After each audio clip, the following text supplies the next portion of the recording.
Hi hello welcome to competitive cracker. Competitive ക്രാക്കറിന്റെ പുതിയൊരു വീഡിയോയിലേക്ക് സ്വാഗതം. ഞാൻ പ്രശാന്ത്. ഡിഗ്രിയുള്ള ഉദ്യോഗാർത്ഥികൾക്കും എഴുതാൻ സാധിക്കുന്ന കമ്പനി ബോർഡ് LGS വിജ്ഞാപനം 2025 അവസാനത്തോടുകൂടി വരാൻ പോകുകയാണ്. സോ കമ്പനി ബോർഡ് LGS തയ്യാറെടുക്കുന്ന ഉദ്യോഗാർത്ഥികൾക്കായിട്ടുള്ള കോമ്പറ്റേറ്റീവ് ക്രാക്കറിന്റെ പുതിയ ബാച്ച് ആരംഭിച്ചിട്ടുണ്ട്. കൂടുതൽ വിവരങ്ങൾക്കായിട്ട് ഞങ്ങളെ കോൺടാക്ട് ചെയ്യും.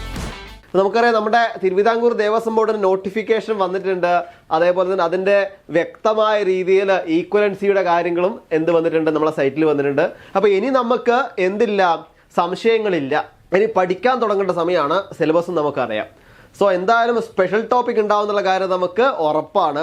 സ്പെഷ്യൽ ടോപ്പിക്കിന് വേണ്ടി നമ്മൾ ഇപ്പോഴേ പഠിച്ചു തുടങ്ങണം. ഇതുവരെ നമ്മൾ സ്പെഷ്യൽ ടോപ്പിക്കിൽ പഠിക്കുമ്പോൾ സ്പെഷ്യൽ ടോപ്പിക്കിൽ ആരും കാണാതെ പോകുന്ന ചില ഏരിയാസ് ഉണ്ട്. അതാണ് നമ്മുടെ ദേവസ്വം ബോർഡ് റിക്രൂട്ട്മെന്റ് ബോർഡിനെ പറ്റി നമ്മൾ പഠിക്കണം.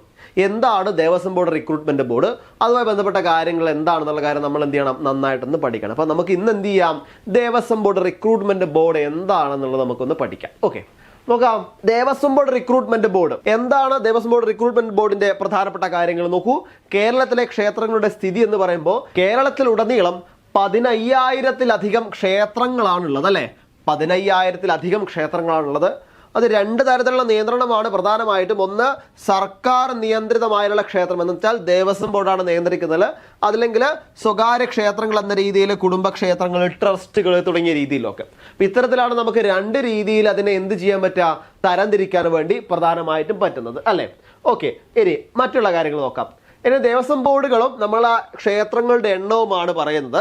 ഇത് നമുക്ക് പറയുമ്പോൾ എന്താണ്, ചില സമയത്ത് ക്ഷേത്രങ്ങളുടെ എണ്ണം കൂടാം, അല്ലേ? കാരണം എന്താ, ചില ക്ഷേത്രങ്ങളൊക്കെ ദേവസ്വം ബോർഡ് ഏറ്റെടുക്കുന്നതായിട്ട് ഉണ്ടാവും റീസെന്റ് ആയിട്ട്. അപ്പൊ ഇത് നമുക്കൊരു ഏകദേശ കണക്കാണ് ഇവിടെ പറയുന്നത്. നമ്മൾ സാധാരണഗതിയിൽ പറയുമ്പോൾ നോക്കൂ, ഇവിടെ ദേവസ്വം ബോർഡ് അല്ലെങ്കിൽ കമ്മിറ്റി, ക്ഷേത്രങ്ങളുടെ എണ്ണം.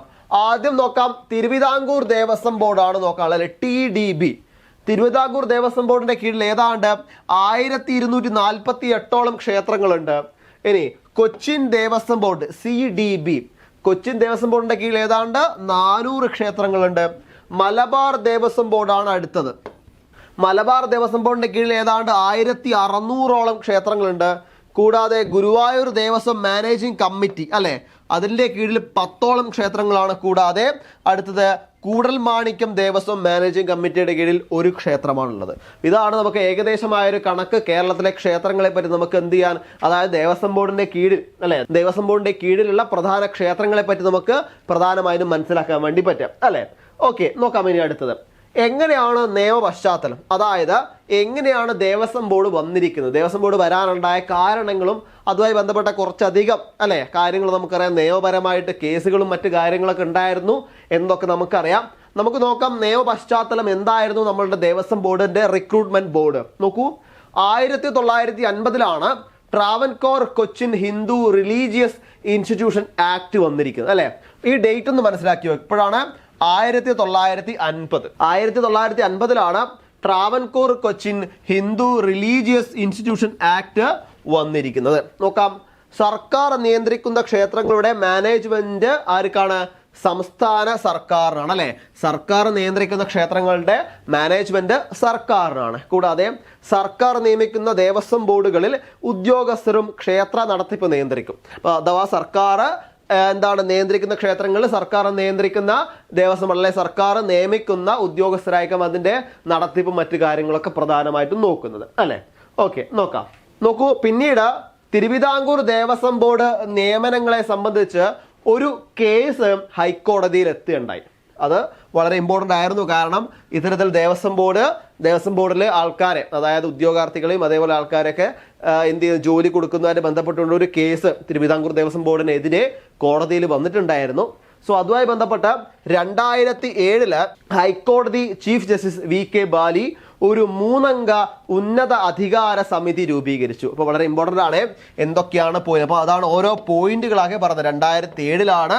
കൂടാതെ അവിടെ 3-അംഗ ഉന്നത അധികാര സമിതിയാണ് രൂപീകരിച്ചത്. എപ്പോഴാണ്? 2007-ലാണ്, അല്ലെ? നോക്കൂ, അടുത്തത് സമിതിയുടെ പഠനം. അതായത് ആ സമിതിയുടെ പഠനം എന്തൊക്കെയായിരുന്നു, ആരായിരുന്നു സമിതിയുടെ അധ്യക്ഷൻ? നോക്കൂ, അധ്യക്ഷൻ മുൻ സുപ്രീം കോടതി ജഡ്ജി, അതായത് ജസ്റ്റിസ് KS പരിപൂർണനായിരുന്നു അതിന്റെ അധ്യക്ഷൻ. അതിന്റെ അധ്യക്ഷൻ ആരായിരുന്നു? KS പരിപൂർണനായിരുന്നു അതിന്റെ അധ്യക്ഷൻ. എന്താണ് റിപ്പോർട്ടിന്റെ പ്രധാനമായ നിർദ്ദേശങ്ങൾ? ഒന്നാമത്തത്, നിയമനങ്ങൾ സുതാര്യമാക്കണം. നിയമനങ്ങൾ സുതാര്യമാക്കണം. കൂടാതെ ഹൈക്കോടതി വിരമിച്ച ജഡ്ജി അല്ലെങ്കിൽ സീനിയർ ഉദ്യോഗസ്ഥൻ അധ്യക്ഷനായ റിക്രൂട്ട്മെന്റ് ബോർഡ് രൂപീകരിക്കുക. ഇതായിരുന്നു രണ്ടാമത്തെ നിർദ്ദേശം നമുക്ക് പറയാനുള്ളത്. ഓക്കെ, നോക്കാം അടുത്തത്.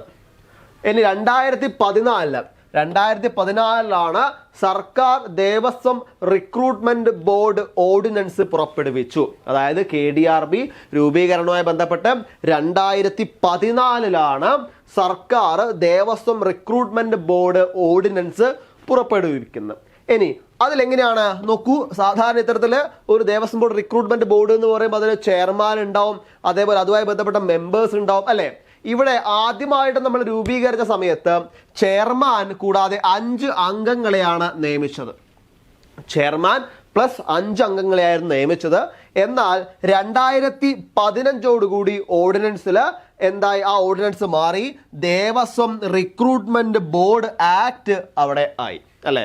ഓർഡിനൻസിന് പകരം എന്തായി, ദേവസ്വം ബോർഡ് റിക്രൂട്ട്മെന്റ് ആക്ട്, അതായത് ദേവസ്വം ബോർഡ് റിക്രൂട്ട്മെന്റ് ആക്ട് ആയിട്ട് അവിടെ 2015 അവിടെ KDRB ആയി ബന്ധപ്പെട്ട് ഒരു ആക്ട് വന്നിട്ടുണ്ട്.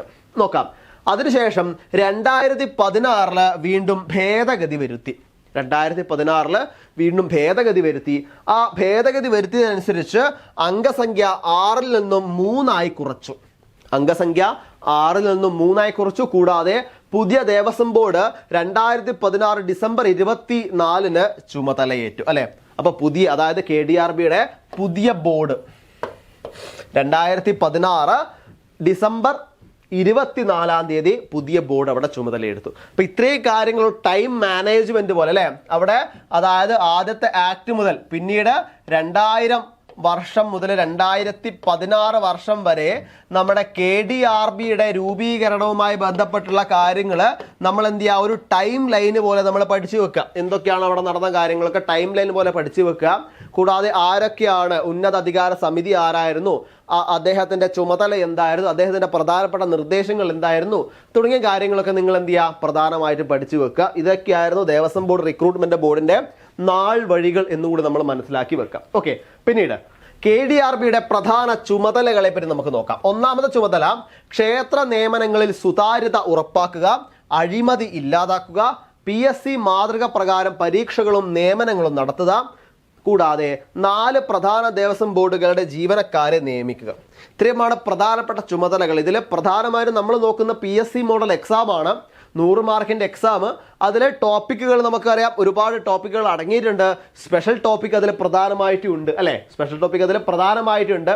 കൂടാതെ 4 പ്രധാനപ്പെട്ട ദേവസ്വം ബോർഡുകളിലെ ജീവനക്കാരെ നിയമിക്കുക എന്നതും ഈ കേരള ദേവസ്വം റിക്രൂട്ട്മെന്റ് ബോർഡിന്റെ പ്രധാനപ്പെട്ട ചുമതലയാവുന്നു. അപ്പൊ ഇതൊക്കെയാണ് KDRBയുടെ പ്രധാനപ്പെട്ട ചുമതലകൾ എന്നും നമുക്ക് എന്ത് ചെയ്യണം, മനസ്സിലാക്കാൻ വേണ്ടി പറയണം. അപ്പൊ ഇതൊക്കെ പിന്നീട് നോക്കാം. നമുക്ക് കുറച്ച് ക്വസ്റ്റ്യൻസ് നോക്കാം. എന്തൊക്കെയാ ചിലപ്പോൾ ചോദിക്കാൻ സാധ്യതയുള്ള ക്വസ്റ്റ്യൻസ് ആണ്. ഒന്നാമത്തെ ചോദ്യമാണ് KDRB സ്ഥാപിതമായ വർഷം ചോദിച്ചു. അപ്പോൾ സ്ഥാപിതമായ വർഷം ചോദിക്കുമ്പോൾ 2014 ഓർഡിനൻസ് വന്നത്, 2025 ആക്ട് ആയിട്ട് വന്നു. ഉത്തരം കിട്ടി.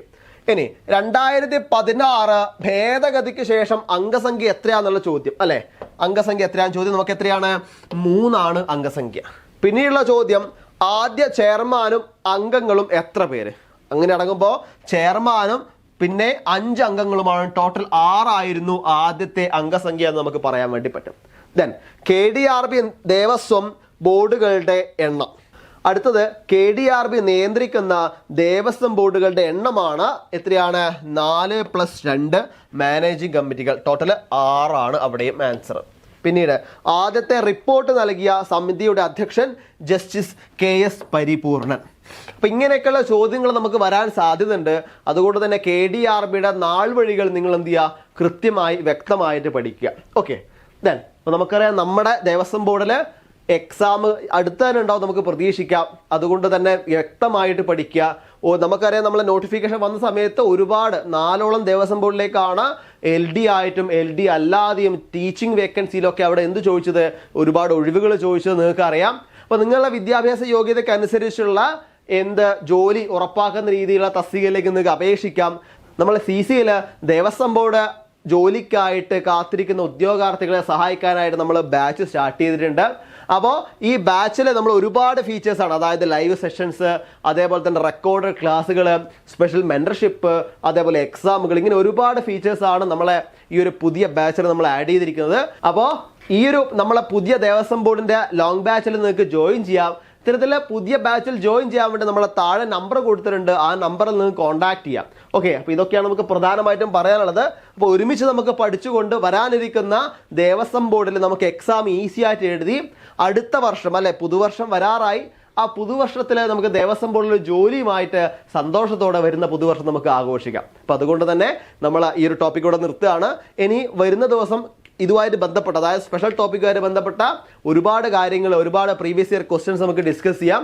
ചാനൽ ആദ്യമായിട്ട് കാണുന്നവരാണെങ്കിൽ എന്ത് ചെയ്യുക, സബ്സ്ക്രൈബ് ചെയ്യുക, ബെല്ലൈക്കൺ ക്ലിക്ക് ചെയ്യുക. കൂടാതെ ഇതുമായിട്ട് ബന്ധപ്പെട്ട്, അതായത് നമ്മൾ ദേവസ്വം ബോർഡ് റിക്രൂട്ട്മെന്റുമായിട്ട് ബന്ധപ്പെട്ട് അല്ലെങ്കിൽ ടോപ്പിക്കുമായിട്ട് ബന്ധപ്പെട്ട് നിങ്ങൾക്ക് ഏത് തരം ക്ലാസ്സുകളാണ് വേണ്ടത് എന്ന് താഴെ നിങ്ങൾ കമന്റ് ചെയ്യാം ധൈര്യമായിട്ട്. അത്തരത്തിലുള്ള ക്ലാസ്സുകളുമായിട്ട് ഞങ്ങൾ ഫാക്കൽറ്റീസ് വീണ്ടും വരുന്നതാണ്.